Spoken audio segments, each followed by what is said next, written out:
इमरान खान कहते हैं कानूनी तौर पर शहबाज शरीफ को अहम फैसले का इख्तियार है, लेकिन ये फैसला असल में नवाज शरीफ ही करेगा। ये कैसा ड्रामा हो रहा है कि एक मफरूर मुजरिम मुल्क के फैसले कर रहा है।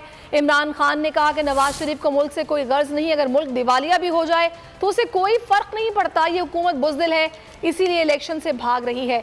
इनको मालूम है कि इंतखाबात में अवाम इनको मुस्तरद कर देंगे। इमरान खान ने कहा कि महंगाई ने अवाम का जीना मुश्किल कर दिया। इन चोरों को मुसल्लत करने वालों से पूछता हूँ कि तबाही का जिम्मेदार कौन है। इमरान खान ने कहा कि 2 डाकू खानदान जब से मुल्क पर मुसल्लत हुए हैं, पाकिस्तान, भारत और बांग्लादेश से भी नीचे चला गया। यही लोग बार बार मुसल्लत किए जा रहे हैं।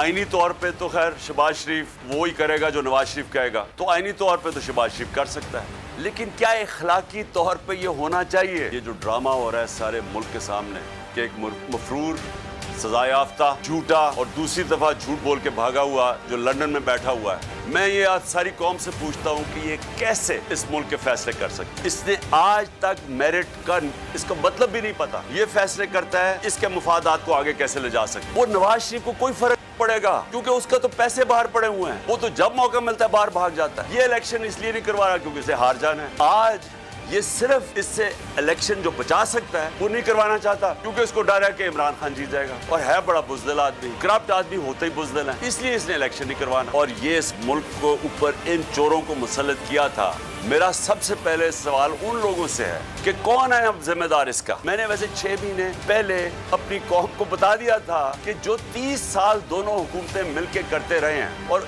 इनके 30 साल में हिंदुस्तान भी आगे निकला हमारे से, बांग्लादेश भी हमारे से आगे निकला, 90 की दिहाई तक पाकिस्तान इन दोनों से आगे था। जब से ये दोनों आए हैं डाकू, ये डाकू खानदान, ये दोनों हमारे से आगे निकल गए क्योंकि हमारा मुल्क पीछे चला गया, इनकी दौलत में इजाफा हो गया, मुल्क मकरूज हो गया, और इनके बाहर शानदार हालात बनने शुरू हो गए। कि क्या अभी भी कोई समझता है कि ये लोग जो बार बार यहाँ मुसल्लत किए गए ये मुल्क को मसलों से निकाल सकते हैं?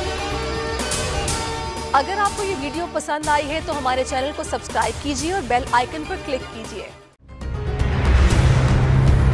कप्तान का हकीकी आजादी मार्च, बोल न्यूज की खुसूसी कवरेज। ये एक फैमिली मार्च है। हकीकी आजादी मार्च जो है जीटी रोड पर रवां दवा है। बोलने की हक और सच की बात। इमरान खान के कंटेनर के करीब फायरिंग का वाकया पेश आया, फायरिंग से जख्मी, अस्पताल मुंतकिल। कातिलाना हमले से किया पर्दा चाक, बोल हमेशा बना आवाम की आवाज। को वेलकम कहता हूं आजादी मार्च के लिए। बहुत अच्छी कवरेज की है, ये मार्च की तो जबरदस्त कवरेज। सब्सक्राइब करें और बेल दबाएं ताकि कोई खबर रह न जाए।